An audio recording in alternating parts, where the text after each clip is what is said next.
Karena kita tidak bertemu dengan Rasul. Kita tidak hidup sejaman dengan Rasul. Bisakah kita menjadikan Rasul sebagai suri tauladan kita, sebagai panutan kita, sebagai uswah hasanah kita, sementara kita tidak melihat langsung Rasulullah?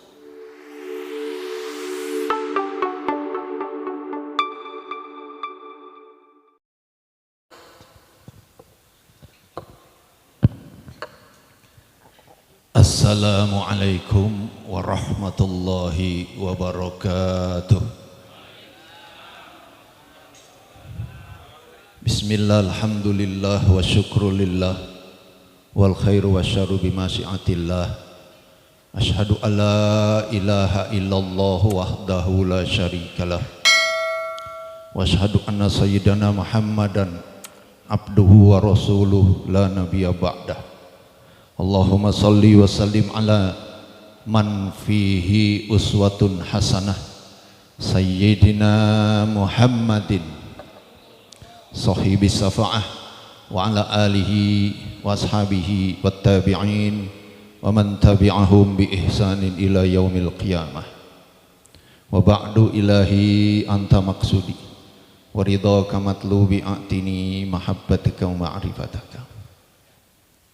Assalamualaikum ya malikaz zaman wa ya imamal makan wa ya qa'imu bi amri rahman wa ya warithal kitab wa ya na'iba rasulillah sallallahu alaihi wasallam ya man minas sama'i wal ardi a'idatuhu ya man ahli waqtihi kulhum a'ilatuhumu ya man yang zil baiti ya man yang zil da'wati ya man yang zilul bidakwatihi wa rahmatullah wabarakatuh. Al-Fatihah. Bismillahirrahmanirrahim. Iyyaka na'budu wa iyyaka nasta'in.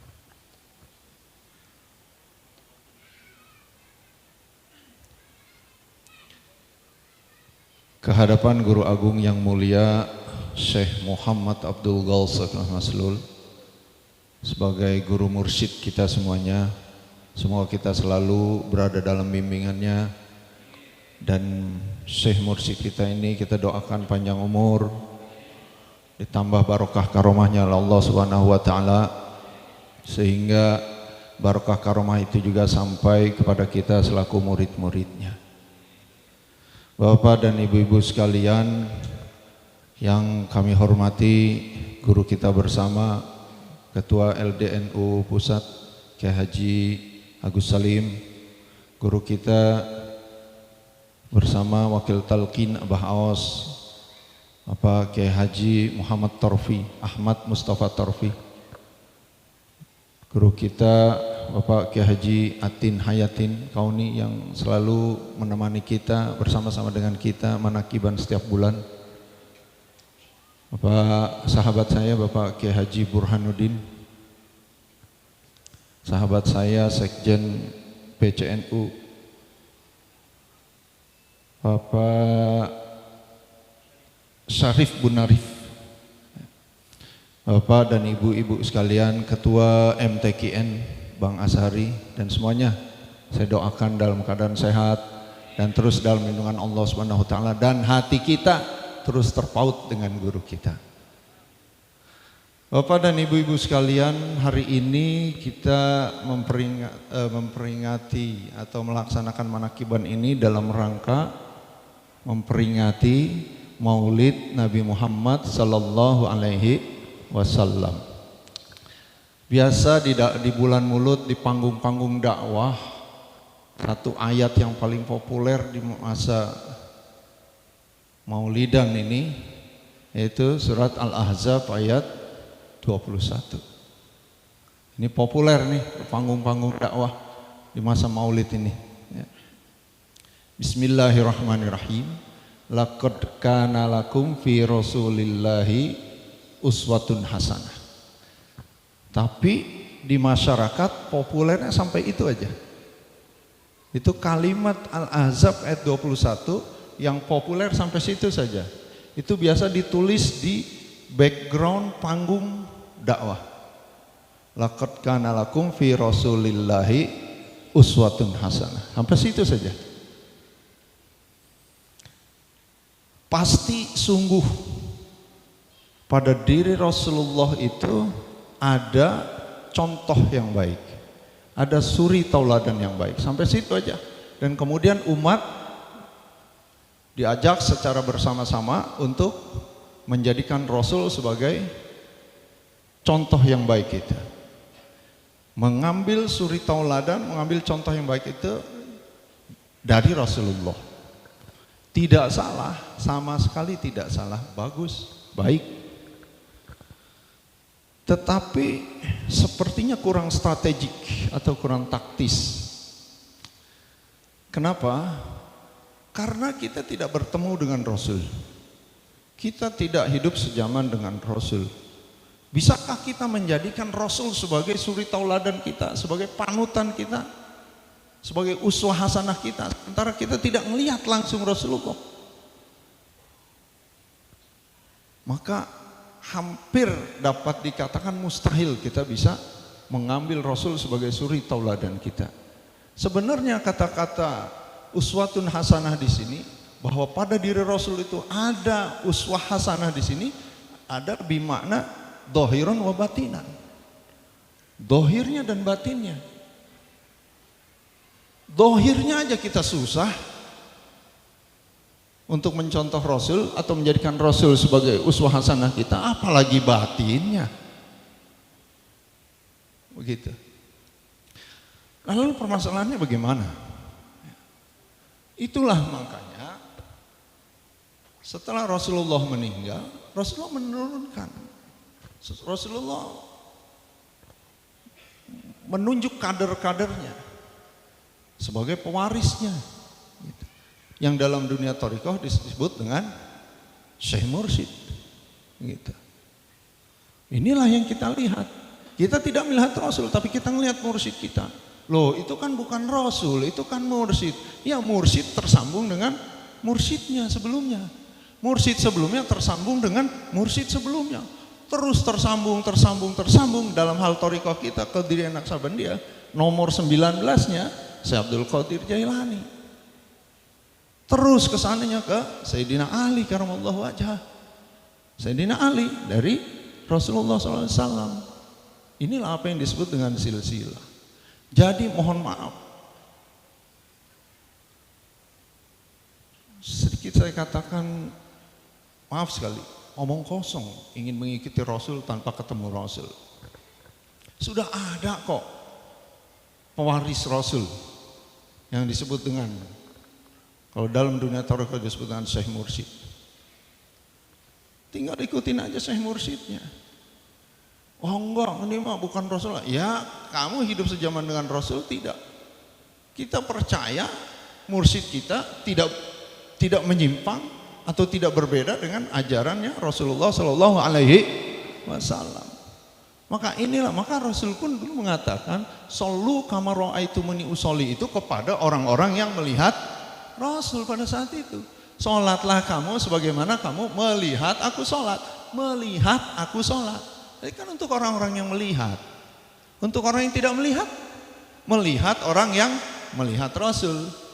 Yang tidak melihat lagi, melihat orang yang melihat Rasul. Dan seterusnya sampai ke sini. Maka kita melihat sholatnya guru mursyid kita. Begitu. Karena guru mursyid kita melihat gurunya. Gurunya melihat gurunya. Terus ke sana. Begitu. Maka kalimat laqad kana lakum fi Rasulillahi uswatun hasanah ini jangan dipotong sampai ke situ. Ini harus dipopulerkan secara lengkap. Karena ada kalimat berikutnya. Karena memang di dalam ayat itu sendiri dibatasi, tidak semua orang bisa mencontoh Rasul, menjadikan Rasul sebagai suri tauladan. Maka kalimat itu dilanjutkan dan liman kana yarjullaha wal yaumal akhirah wa dzakarallaha katsira. Jadi ada tiga syarat orang untuk bisa menjadikan Rasul sebagai suri tauladan yang baik. Maka kalimat buntutnya itu, kalimat selanjutnya itu jangan dihilangkan, populerkan juga. Karena ternyata Kalimat uswatun hasanah di sini tidak disebar untuk semua orang, tidak. Walaupun tidak salah kalau orang berusaha untuk mencontoh Rasul, tidak salah, bagus daripada enggak. Karena di situ kemudian disebut dengan liman kana yarjullaha, bagi siapa Rasul ini sebagai contoh yang baik, bagi siapa? Liman kana yarjullaha, bagi orang-orang yang mengharap Allah. Orang-orang yang mengharap Allah, yarjullaha. Baik, sekarang saya ringkas saja, walaupun sebenarnya ini kupasannya panjang, tapi ringkas saja karena sudah malam. Siapa yang disebut dengan orang yang mengharap Allah itu? Saya mau tanya di antara kita di sini, siapa di antara kita yang dari kecil punya cita-cita pengen berjumpa sama Allah? Kalau kita tanya nih, cita-citanya apa? Pengen jadi direktur. Cita-citanya apa? Pengen jadi menteri. Cita-citanya pengen jadi bidan. Cita-citanya apa? Pengen jadi, itu aja terus. Saya belum pernah dengar, kalau saya kebetulan manajer HRD di perusahaan, saya suka membuat training gitu di perusahaan. Saya suka tanya begitu. Enggak pernah itu ada karyawan yang jawab, apa mimpinya? Mimpinya adalah menjadi karyawan yang sukses. Mimpinya adalah menjadi manajer. Mimpinya adalah menjadi dan lain sebagainya. Mimpinya apa? Punya rumah 2. Mimpinya apa? Punya istri 2. Itu rata-rata begitu. Tapi nggak ada itu yang jawab apa mimpinya. Mimpi saya adalah agar saya bisa kembali kepada Allah dengan selamat. Nggak ada, nggak ada. Nah, orang yang tidak mengharap akan Allah praktis tidak bisa menjadikan Rasulullah sebagai suri tauladan. Karena syarat untuk bisa menjadikan Rasulullah sebagai suri tauladan kita, satu, mengharap akan Allah. Kalau namanya mengharap akan Allah itu yang diharapkan apa? Kasih sayang Allah, rahmat Allah, perlindungan Allah, pertolongan Allah. Betul nggak? Itu kan yang kita harapkan dari Allah. Nah, untuk bisa mengharap semuanya itu, maka syaratnya hatinya harus terpaut kepada Allah Subhanahu wa ta'ala. Kalau hatinya tidak terpaut kepada Allah, hatinya masih terpautnya kepada dunia, kepada duit, kepada karir, kepada jabatan, kepada popularitas di lingkungan, di organisasi dan lain sebagainya, maka orang ini tidak mengharap Allah. Orang bisa dikatakan mengharap Allah kalau hatinya selalu terpaut kepada Allah. Maka syarat pertama untuk bisa menjadikan Rasul sebagai suri tauladan yang baik, hatinya selalu terpaut dengan Allah. Satu. Oke? Yang kedua, apalagi yang menjadi syarat agar Rasul ini bisa menjadi suri tauladan yang baik? Juga yarjullaha wal yaumal akhir. Jadi dia mengharap juga hari akhir. Dia mengharap hari akhir. Kalau bicara tentang hari akhir, apa yang diharapkan dari hari akhir? Karena yarjullaha wal yaumal akhir, mengharap akan Allah dan mengharap akan hari akhir. Apa yang diharapkan dari hari akhir? Apa yang diharapkan dari hari akhir? Saya mau nanya ya, hari akhir kapan? Apa yang dimaksud hari akhir di situ? Kapan hari akhir? Hari kiamat ya? Kapan hari akhir? Rata-rata nyebut hari akhir adalah hari kiamat. Rata-rata itu. Ya, dulu kita di sekolah diajarin begitu. Ya. Saya mau tanya, siapa yang yakin kalau besok masih hidup? Ini kita sekarang jam 11 kurang seperempat. Siapa yang yakin kalau besok masih hidup? Yakin besok masih hidup? Tidak. Yakin besok masih hidup? Tidak. Kalau besok saja kita tidak yakin bahwa kita masih hidup, berarti hari ini adalah hari akhir. Paham sampai sini? Paham? Kalau hari ini hari akhir, berarti masuk ke dalam konteks pembahasan Al-Ahzab 21 tadi, bahwa kita mengharap selamat di hari akhir. Karena bicara tentang mengharap hari akhir, mengharap apanya? Keselamatan di hari akhir. Karena hari akhir adalah hari ini, berarti harus selamat di hari ini. Bagaimana cara selamat di hari ini? Bagaimana? Kembali hatinya harus terpaut kepada Allah. Kalau hati tidak terpaut kepada Allah, bisakah kita selamat? Yang ada kita bisa terpleset pada jebakan hawa nafsu kita. Ketika kita terpleset pada jebakan hawa nafsu kita, berarti kita tidak selamat pada saat itu. Mutlak kalau mau selamat di hari ini, hati harus selalu terpaut dengan Allah Subhanahu wa ta'ala. 2. Udah masuk sudah? Sudah terlihat alur pembicaraannya? Oke, yang kedua. Maka dalam Al-Ahzab ayat 21 itu ditutup dengan kalimat wa dzakarallaha katsira. Syarat pertama mendorong kita untuk hati selalu terpaut dengan Allah. Syarat kedua, selamat di hari akhir, mendorong kita untuk hatinya selalu terpaut dengan Allah. Maka digongkan, difinalisasi pada kalimat yang ketiga, wa dzakarallaha katsira. Dikir yang banyak. Jadi orang dikir yang banyak itu, inilah orang yang mengharap akan Allah. Mengharap apanya? Perlindungannya, pertolongannya, kasih dan sayangnya, dan lain sebagainya. Orang yang dikirnya banyak, berarti orang ini mengharap selamat di hari ini. Karena hari akhir adalah hari ini. Sekarang kita masuk pada bahasan yang ketiga, wa dzakarallaha katsira. Jadi orang yang bisa mencontoh Rasul, orang yang bisa menjadikan Rasul ini Muhammad SAW sebagai suri tauladan baginya adalah orang yang dikirnya banyak. Kalau bicara tentang dikir banyak, bukan dikir la ilaha illallah. Karena dikir la ilaha illallah pakai hitungan. Betul? Berapa kali setiap habis sholat? 165. Paling sedikit, lebih banyak, lebih bagus. Paling banyak di sini siapa yang pernah paling banyak zikir la ilaha illallah? Ada yang pernah 10.000? Mungkin ada, saya tahu nih yang diam-diam di belakang nih dikir ini kayak Burhan. Cuman kan nggak ngomong, masa mau ngomong iya saya 10.000 dikir, kan enggak. Jadi kalau dikir yang banyak itu bukan dikir jahar. Dikir jahar masih bisa dihitung. Kalau masih bisa dihitung belum kategori banyak. Dikir yang kedua, dikir khafi. Ini dikir yang banyak. Sebab apa? Sebab tidak pakai hitungan dan jangan dihitung.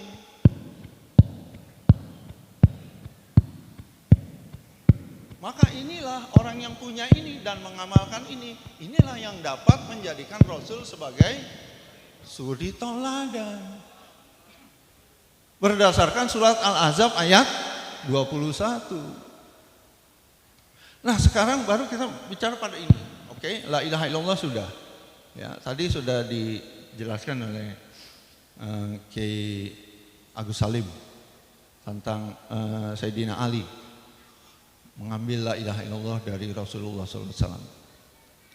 Nah sekarang dzikir la ilaha illallah, kalau yang tidak pakai talqin atau tidak pakai thariqah kan biasa-biasa aja la ilaha illallah, bagus apa jelek? Bagus daripada enggak. Ya kan bagus. Tapi kalau Anda mengambil talqin la ilaha illallah itu lebih bagus lagi. Karena Sayyidina Ali pun mengambil talqin dari Rasulullah Shallallahu Alaihi Wasallam, disebut dalam kitab Sirrul Asrar. Awalun man tamana akrobat toriki afdolaha wa asalaha minan Nabi Shallallahu Alaihi Wasallam. Ali bin Abi Thalib, fangtadara Nabi Shallallahu Alaihi Wasallam, fanazala Jabrailu Alaihi Salam walaqana hadhil kalimata salah samaratin. Ini peristiwanya. Ketika Sayyidina Ali datang ke Rasulullah dan bertanya, ya Rasul, bagaimana jalan terdekat kepada Allah?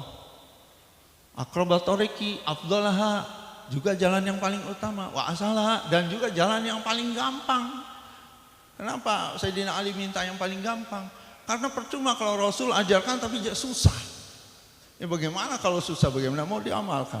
Yang paling gampang ya Rasul. Nah ketika Rasulullah menerima itu, maka Rasulullah tidak langsung menjawab. Fa'tadara Nabi SAW, Nabi pun menunggu wahyu dari Allah. Ketika Nabi menunggu wahyu dari Allah itu, fanazala Jabrailu alaihi salam, turun Jibril alaihi salam dan mentalkinkan kalimat ini 3 kali. Kalimat la ilaha illallah. Jadi zikir la ilaha illallah harus pakai talqin atau baiat.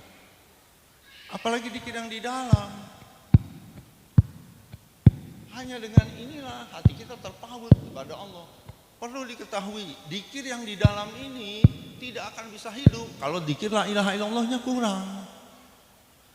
Kan ada tuh ya, ada orang udah talqin terus lama nggak ketemu, begitu saya tanya gimana zikirnya diamalkan tidak? Aduh, saya mah yang penting dalam hatinya aja lah Pak Ismail. Iya, yang penting zikir yang di hati aja lah. Omong kosong. Kalau zikir la ilaha illallahnya kurang, pasti yang di dalam juga tidak hidup. Karena zikir la ilaha illallah itu untuk menghidupkan yang di dalam. Begitu. Nah, pengamalan 2 zikir ini menjadikan kita menjadi orang-orang dzakarallaha katsir, orang-orang yang zikirnya banyak. Dan orang yang zikirnya banyak inilah yang dapat mampu menjadikan Rasul sebagai suri tauladannya. Melalui bimbingan siapa? Melalui bimbingan guru mursyid Syekh Muhammad Abdul Ghaus Saifullah Maslul. Ada lagi yang bertanya, itu yang disebut Abah Aos, Ajengan Gaos itu benar nggak dapat limpahan kemursitan dari Abah Anom? Ada lagi yang bertanya begitu. Di saya tuh ada, saya ditanya begitu. Ini begini, Abah Aos ini dari sejak kelas 6 SD, ya, dari sejak kelas 6 SD itu sudah di-booking oleh Abah Anom. Waktu itu Raden Hajah Siti Muslihat, ibunya Abah Aos itu tukang masak di dapur Abah Anom. Satu waktu Raden Hajah Siti Muslihat ini sedang bikin sambal. Tahu-tahu di belakang Abah Anom. Pakai bahasa Sunda tapi saya bahasa Indonesia kan. Lagi apa Bi? Gitu. Abah lagi nyambel bah gitu. Terus apa kata Abah Anom? Cenah boga anaknya, boga anak lelakinya. Katanya punya anak lelaki ya. Iya bah, 2. Yang pertama namanya Abdul Gaos. Yang kedua, nah belum nyebut nama kedua, dipotong oleh Abah Anom. Nah tuh. Itu bagaimana ceritanya punya anak itu tuh. Jadi dulu bah, kata ibunya Abah Aos. Dulu waktu saya susah hamil, ya, maka saya ngimpi bertemu dengan kakek namanya Syekh Muhammad Kahfi, mursyid Thariqat Satoriyah. Jadi kakeknya ibu itu mursyid Thariqat Satoriyah namanya Syekh Muhammad Kahfi.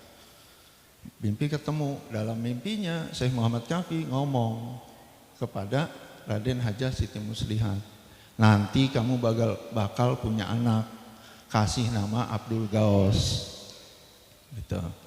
Nah, kata ibu ini kepada Abah Anom, setelah 40 kali kodiran, dulu sebutnya kodiran, sekarang sebutnya manakiban. Setelah 40 kali kodiran saya hamil, maka saya teringat bahwa dulu Syekh Muhammad Kahfi ngomong begitu.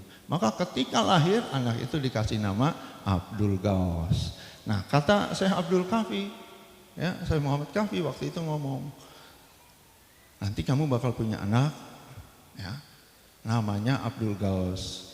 Syukur kalau dipesantrenkan, tidak pun dia akan mewarisi ilmu laduni, gitu. Kata Syekh Muhammad Kahfi dalam mimpinya kepada ibunya Abah Aos. Maka ketika Abah Aos lahir, pun juga ibunya Raden Hajah Siti Muslihat tidak nifas sehingga langsung sholat, jadi tidak keluar darah. Nah, kata Abah Anom kepada ibunya, anak itu nanti buat Abah ya, anak Abah nggak ada yang jadi kiai. Itu. Jadi itu dari sejak kecil sudah di booking oleh Abah Anom. Terus waktu di Suryalaya banyak bahasa-bahasa Abah Anom yang menyamakan kedudukan Abah Anom dengan Abah Aos dengan Ajengan Gaus waktu itu dengan Abah Anom. Satu waktu ada 3 profesor dari Malaysia. Terus penerima tamu di meja resepsionis datang ke Abah Anom. Bah, ada 3 profesor dari Malaysia mau talkin, tapi pengen talkinnya sama Abah langsung kepada Abah Anom, ngomong begitu. Apa kata Abah Anom? Oh, mumpung aos aya. Oh iya, mumpung aos ada. Kan pengen talkinnya ke Abah Anom. Bukan begini nih jawabannya, bukan begini. Oh iya, sana dengan Ajengan Gaus, bukan begitu. Oh iya, mumpung aos aya. Nah, kalau orang cerdas ini sudah bisa memaknai bahwa Abah Anom waktu itu mempersamakan aos dengan Abah Anom. Gitu. Ada 3 profesor pengen talkin, tapi pengen talkinnya langsung kepada Abah. Abah bilang, oh iya, mumpung aos ada. Berarti kan Abah Anom adalah Abah Aos. Satu lagi. Siapa? Yang di PBNU. Yang Cirebon. Oh, Cirebon. Kiai Haji siapa? Munau. Yang sekarang wakil talkin. Bukan. Bukan yang pesantren Al-Mahbubiyah Cilanda. Sekarang di Depok. Manarul Hidayat. Kiai Haji Manarul Hidayat. Kiai Haji Manarul Hidayat itu saksi hidup bahwa Abah Aos adalah penerus Abah Anom. Karena waktu itu Abah Anom ngomong, nanti yang jari manisnya ada cincin ini, cincin yang di Abah Anom waktu itu penerus Abah. Itu. Maka sekarang Kiai Manarul menjadi wakil talkin Abah Aos. Itu saksi hidup. Abah Aos adalah penerus Abah Anom. Jadi kalau ada teman-teman kita, saudara-saudara kita yang masih mempermasalahkan kemursidan Abah Aos, udah nggak usah didebat dah, udah biarin deh masing-masing aja. Ya, dia boleh pilih mursid lain silakan. Ya, kita mah yakin kepada Abah Aos, penerus Abah Anom. Wallahul muwaffiq ila aqwamit thoriq. Wassalamualaikum warahmatullahi wabarakatuh.